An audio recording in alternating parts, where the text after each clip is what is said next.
What was your "this person is on another level of stupid" moment? Demolished my right foot, and a bunch of other shit, in a motorcycle crash and had to have the top of my foot removed. Guy I worked with asked me when it would grow back. I explained that the skin and stuff was going to have to be grafted, but the tendons and bones that had been removed were gone forever. He looked me dead in the eye and asked why don't they just cut the whole fucking thing off and let it grow back. Going through security and the person says I need to show a different form of ID. I ask why because I gave them my driver's license. They say I need a US document like a green card or something. I'm a US citizen, then I realized.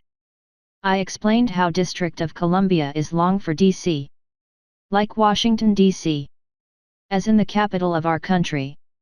OMG. I can relate. I'm from New Mexico. The number of people that think we are a foreign country is astounding. I got a bad grade in geography in high school. My teacher kept trying to push me and suggested I talk to my parents about it. I told my mom I was failing geography and she said, "How fucking stupid can you really be, Justin? How do you fail geography? It's just shapes." I'll never forget that one. Edit.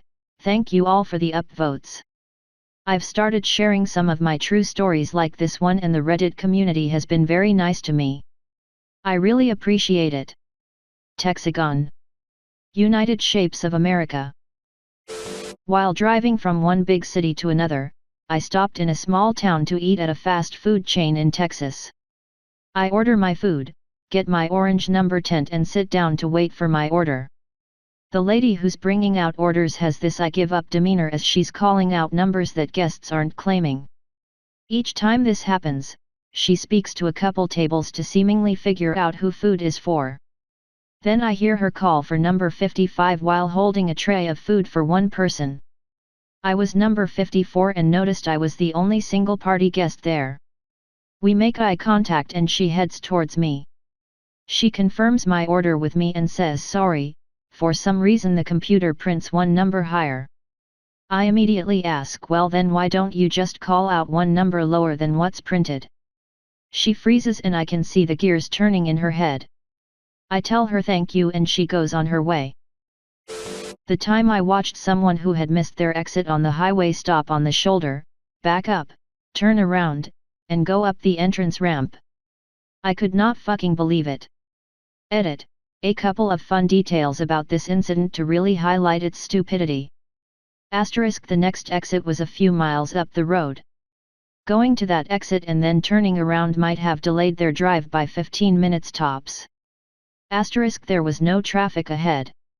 Asterisk. I watched this person do this as I was coming down that same entrance ramp to get onto the highway. I remember that my driver's ed textbook had an explicit warning against doing that. At the time I wondered why they had put something so obvious in there. Later I realized it was in there because lots of people do it. This was my first experience in retail where I learned what many customers would be like. Seasons were changing, so we put a lot of shirts we had to get rid of in the front and made them 50% off. I was working the register when a woman came up to buy her things. I rang her up and could see a look on her face like something was wrong. That's when the following happened. Lady, why is this so much? Me, pardon me. Lady, this should only be $10 not $20. I thought that maybe her item was on sale, so I asked if she could point out the sign because I wasn't aware of it. It was a small store and we didn't have to walk anywhere. Lady, this sign here. Me, this sign says that all shirts are 50% off. Lady, yes, so why is this full price? Me, this is a hat. Summer camp counselor made all the kids on a school bus keep the windows up on a hot day because they could feel the air conditioning coming from the front of the bus.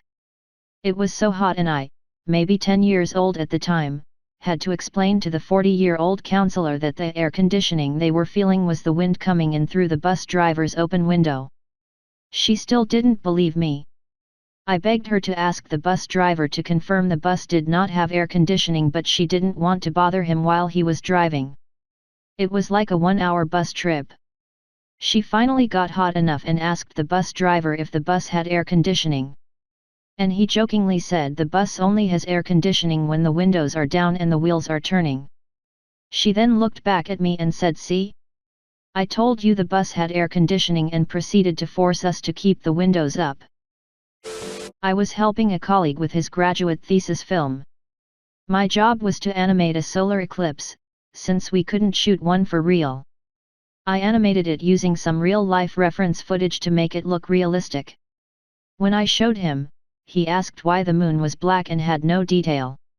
I asked him if he had ever seen a solar eclipse and he replied, "Yes, of course, but I want this one to look surreal since it's the moon in front of the sun, it's not like a normal solar eclipse."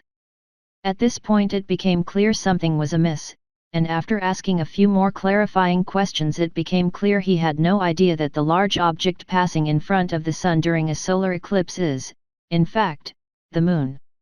I confronted him about it and he apologized for not being great with astrology.